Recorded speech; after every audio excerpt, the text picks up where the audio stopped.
Hello guys, and welcome to another day on the Ride VIP YouTube channel. My name is Serge, and in today's video I want to show you guys the Range Rover that I bought, and we do have some good news. First of all, it does need a wash. I have not done all of that because at this point it's not important. What is important is, hey, can we keep this Range Rover from overheating? And so far the answer is yes.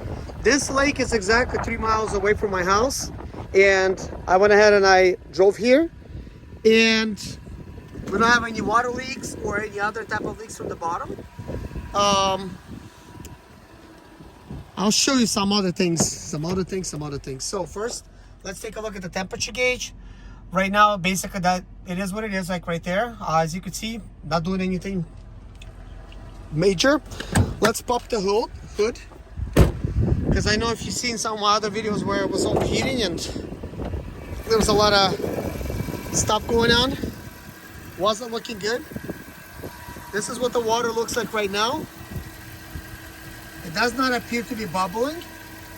At this point, I do not want to open anything up because I want the system to seal everything up.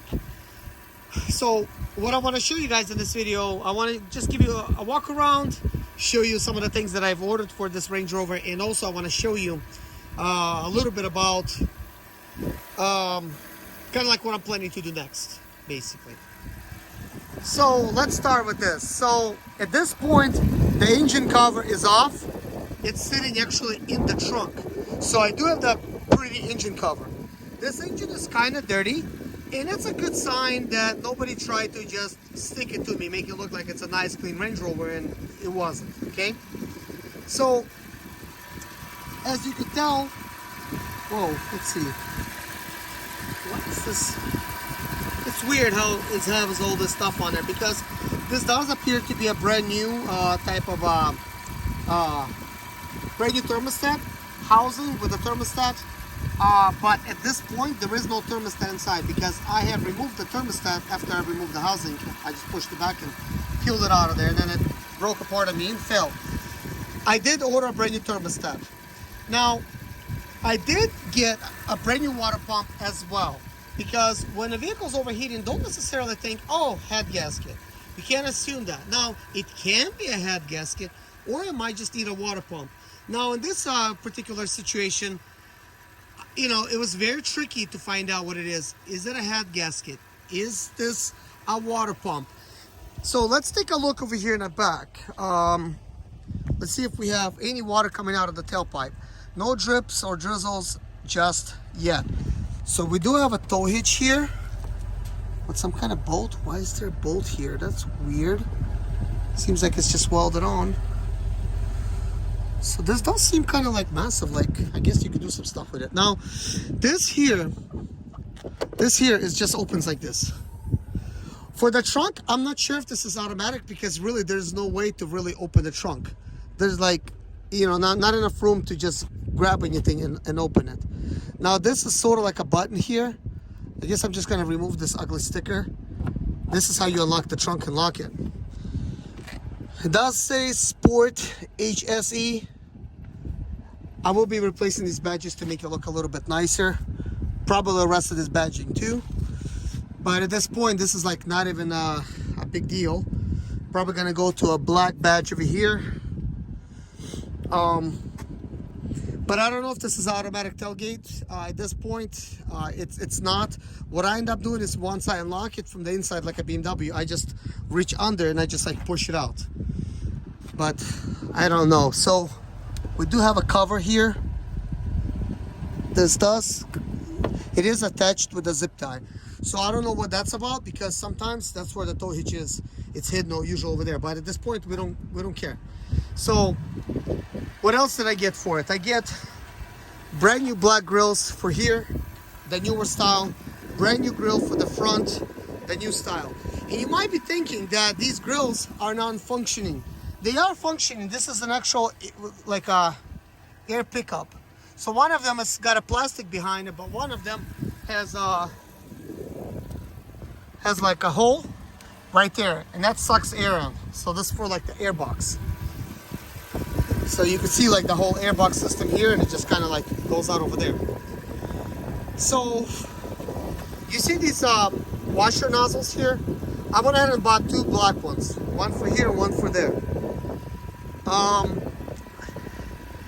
This bumper here can use like some kind of like a nice flare to it, like over here, you know. Same thing for the back. I would like to add something like the new Range Rovers have, like the new Sport. They have like this beautiful looking like a black type of piece, and I want to add like nicer looking exhaust tips over here to make it look cooler. And I know I'm talking about the cool stuff, but what's important is to fix what I do have. So we do have like loose LED lighting over here. I don't even know how they're staying in here, but they are. So if the LED light is working, I'm not sure if it is, then we just need this glass. But I'm just gonna go ahead and buy the whole light to go in the back. It is tinted, which is nice. I'm not sure what kind of tent it is. It looks like the legal kind, but in South Carolina, there is no rules when it comes to that. As you can tell, all this talking that I did, temperature's still staying the same. So it looks like I do not need an engine after all. Then look at this ugly looking dash. It's all cracked like this. This is normal. This happens to Range Rovers. I went ahead and actually I ordered the new dash for the top. It's just a dash trim piece. And this here that's ripped, I ordered a brand new one of that. But also something's going on with this. I'm not sure what's up with this lid, but something's going on with it. Like it doesn't lock. Like it's just very loose. I did just get the trim piece, but I might just have to buy a whole new piece over there. As far as the radio, sometimes it's working, sometimes it basically goes blank and it doesn't work, and this screen will just go blank as well. So some kind of electrical short, perhaps a loose fuse or loose screws. The electrical seats, they do not work. So this one doesn't work, and let's go to the back and find out if this one's working.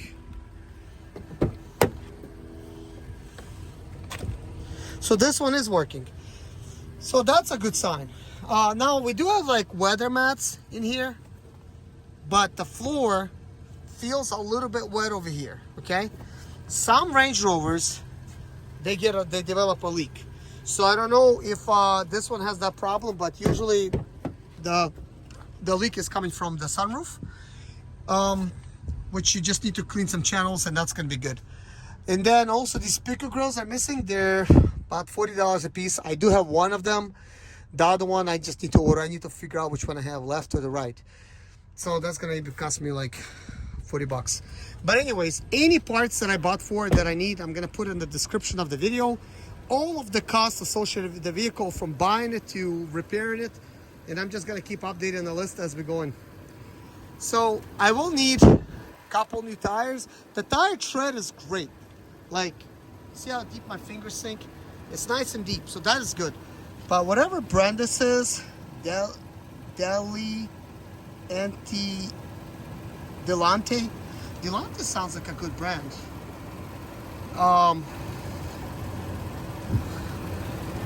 What is this? So this is just a dirty rim, so I gotta wash the rims. But we got this bubble over here, so I don't know what's up with this bubble. Could be curbing it, you know. I don't know if they got warranty on these tires. I need to find out who sells them. Perhaps I could look the model up and see if they could warranty out. We have a smaller bubble over here. Let's see. What about here? No bubbles that I could tell. No bubbles that I could tell on this one either. Now these rims, I don't know if this is original or aftermarket, but I do know that Range Rover Vogue or Evoque or something has these rims. These are 22s, and it fits that model and it fits the Sport. Now the original Range Rover wheels that look like this, they cost $3,600. Now an aftermarket version of these same wheels, they cost $1,200. So a big difference. Judging by the tires, I mean, the tires are good. As you can see, look at the good tread on there. But the fact that they're Delante and they're all matching, they got like a flag on them. You know, judging by that, like somebody actually bought good tires Just they probably curbed them or whatever. Maybe it's not. Maybe Delante is not a good brand. I don't know. So far, what do we have here? We got some condensation in here. Water's not bubbling, so that's a good sign. Now that right here, I don't know why is that going out. This is the power steering fluid. Perhaps the power steering pump is working, and that's why that's happening. So now let's. I'm gonna get inside. Let's talk about some other stuff. Guys, I got inside. Looking at the temperature gauge, it's slightly below half, which is perfect. That's a really good sign. I want to run this vehicle as much as possible. Now, what has fixed it is a couple head gasket additives that I've used. I used the radiator one, and I used the head gasket type of seal. So one of them is called. So one of the head gasket seals, it's K seal, and small bottle. It says pour and go. I did that. I started the vehicle up a couple times. It was still overheating. There might be a period you have to wait, maybe like 24 hours before that works. But anyways, I let it cool down twice, and I let it get to the full operating temperature twice, and it went slightly above, and we just had to shut things down and leave it alone. And then next time I tried some radiator stop leak, which I've used, and it does seem like it actually fixed the radiator. There's no more hiss over there. So that's a stop leak for the radiator, and it's by Burns or Bonds or whatever, you know. I will show you this in a video, what it looks like. And then I bought a couple more head gasket fixes. I know I mentioned this before, but this is a new video, and I don't know if you're watching this for the first time. So I bought a couple more just to see if those will fail, they will not work. I'm gonna try them as well. It might sound stupid, but that's actually is kind of smart. That's a lot better than you having to pull out the engine. It's much better to be out of $100 spending those 4 kind of liquids right there and just keep trying it than just giving up and saying, you know what, let's just spend a couple $1,000s, and it might cost you even more than a couple $1,000, you know, when all said and done. Just the labor could cost you that much if you're gonna hire somebody to do it. Plus you're gonna have to buy the head gasket and everything else, the bolts, and they're only one-time use, they stretch. But anyways, even if they're single use, I would basically replace the bolts anyways. You want to make sure that you don't have to go back in there and do anything else. You want to do things properly. Now, I'm always optimistic.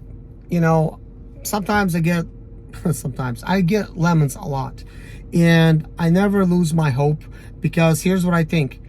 Range Rovers are expensive. BMWs are expensive. If it fails, I could always part it out. So I could always get another one parted out, and now I have parts. That's how I always look at it. And also, here's how I look at it. Like, I did not spend $80,000 to $100,000 on this vehicle. I spent $2,500. That's how much the bid price was. $2,500. That's a winning bid.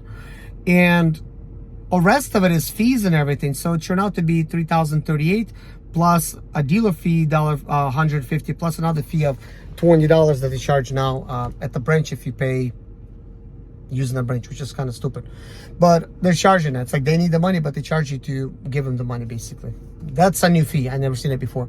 But anyways, all of those things, that's what it costs. And of course, all those liquids cost me $100. And then the towing, the guy said 200.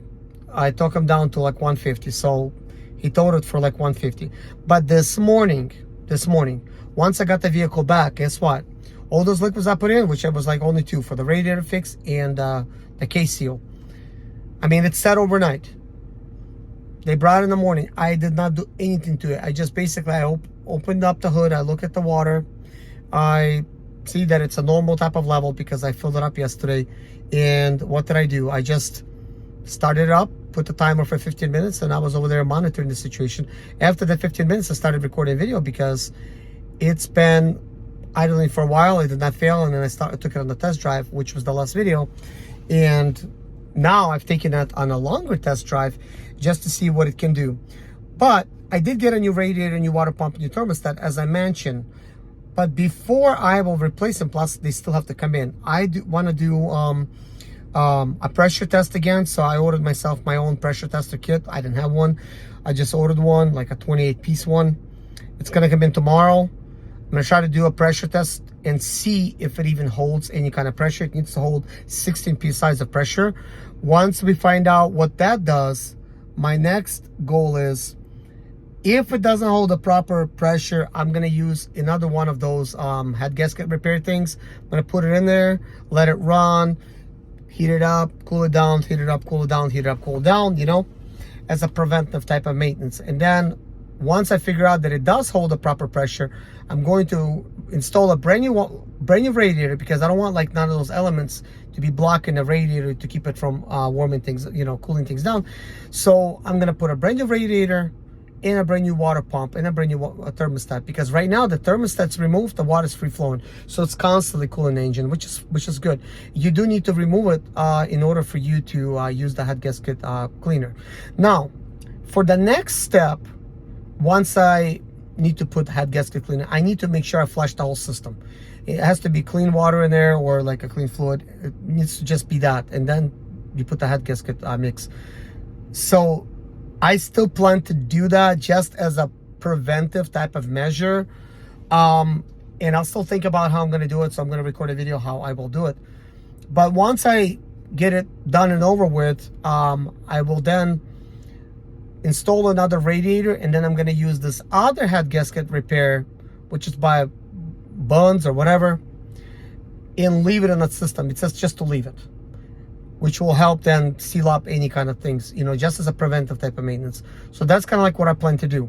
And then I'll make individual videos showing you little things that I do to it and let you know how things are going.